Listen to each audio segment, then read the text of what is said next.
여러분 안녕하십니까? 뉴스투데이 강원입니다. 고위공직자 범죄수사처의 체포 첫날 묵묵부답이었던 윤석열 대통령은 이튿날 재조사 출석은 아예 거부했습니다. 수사와 탄핵 심판에 협조하지 않는 대통령을 두고 비판의 목소리가 전국 곳곳에서 나오고 있는데요. 12.3 내란 이후 촛불 집회를 열며 탄핵을 촉구하고 있는 강원 영동 지역에서도 대통령의 잘못을 인정해야 한다며 제대로 처벌받아야 한다는 비판이 커지고 있습니다. 이준호 기자가 시민들을 만나 이야기를 들어봤습니다. 손이 시릴 정도로 추운 저녁, 작은 촛불들이 모여 어둠을 밝힙니다. 강릉 월화거리에 모인 시민들은 계엄을 일으킨 대통령이 민주주의를 흔들었다며 탄핵을 촉구합니다. 이후 양양과 동해시 등 강원 영동 지역 곳곳에서 대통령의 하야 요구 집회가 끊이지 않았습니다. 보수세가 강한 지역이지만 시간이 지날수록 더 많은 인원이 집회에 참여했습니다. 국민을 능멸하고 있는 저 한 줌도 안 되는 세력들을 우리가 용서할 수가 없습니다. 12월 3일 내란 이후 많은 시민들의 염원 속에 43일 만에 붙잡힌 윤석열 대통령. 첫날 공수처의 질문에 묵묵부답이더니 이튿날 공수처의 재조사 출석마저 거부하자 시민들은 비판의 목소리를 더욱 높입니다. 왜 이렇게 행동을 똑바로 못하지? 비호감 짓들만 좀 많이 하는 것 같아요. 평온한 일상을 되찾기 위해 수사와 탄핵 심판에 적극 협조해야 한다고 강조합니다. 죄를 여시면 죄로 처벌을 받아야지. 또 윤석열 대통령의 빠른 탄핵을 촉구하는 집회가 열린다면 언제든 참여할 거라 말합니다. 원하면 나서야 한다고 생각해서 가만히 있고 욕만 하면은 바뀌는 게 없다고 생각해서 참석은 해야 되죠. 그러나 지난 20대 대선 당시 57.31%가 윤석열 대통령을 선택한 강릉에서는 탄핵 반대를 주장하는 시민도 적지 않습니다. 잠 한숨도 못 잤어.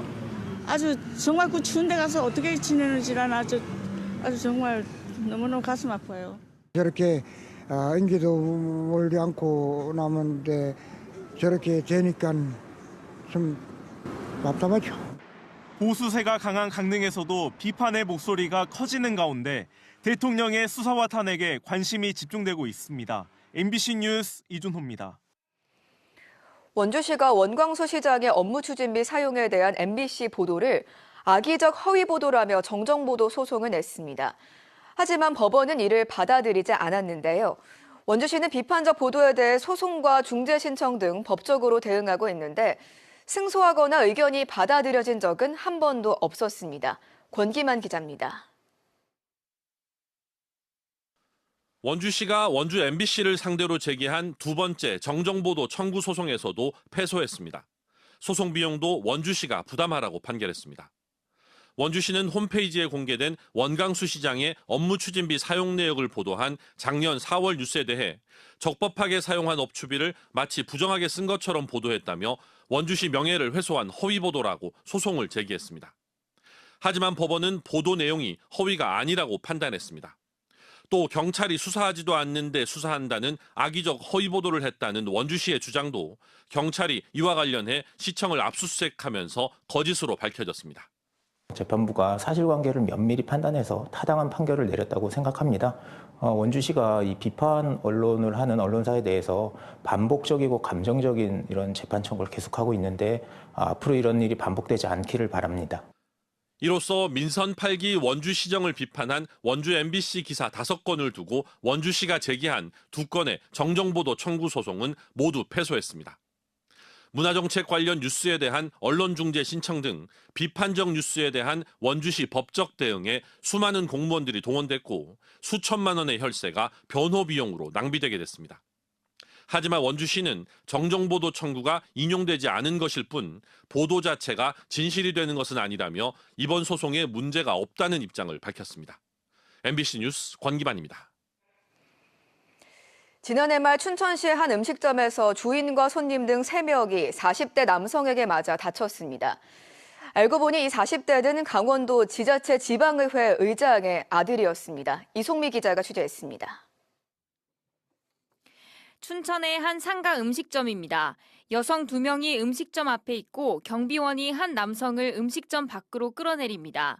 만취 상태로 몸을 제대로 가누지 못하는 남성, 뒤이어 다른 남성과 복도 밖으로 나오더니 몸싸움을 벌입니다.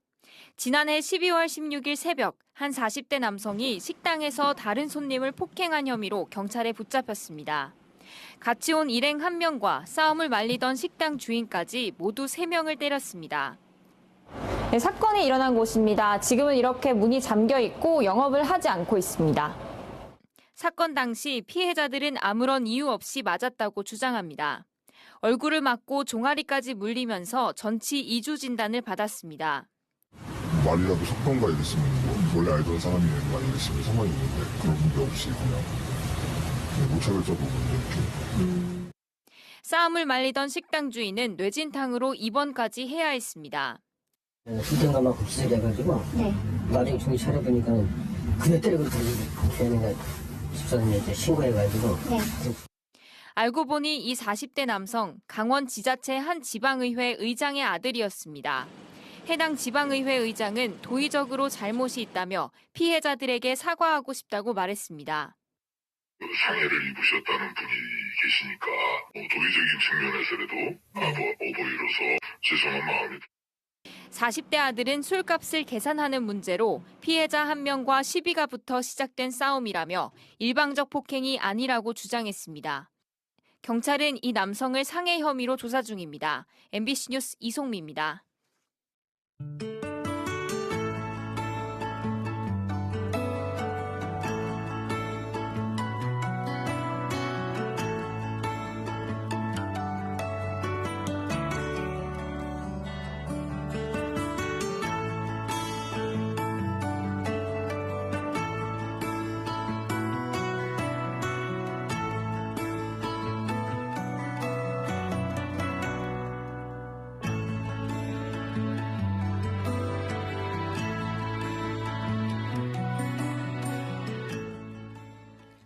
정의당 강원도당이 윤석열 내란 방탄 5적을 선정하는 시민투표에서 권성동 국회의원이 1위를 차지했다고 밝혔습니다.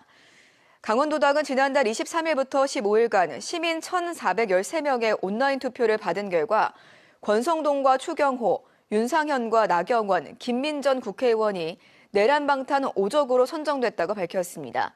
국민의힘 국회의원 외에도 홍준표 대구시장과 한덕수 전 국무총리, 한동훈 전 국민의힘 대표가 내란 방탄 공신으로 뽑혔습니다.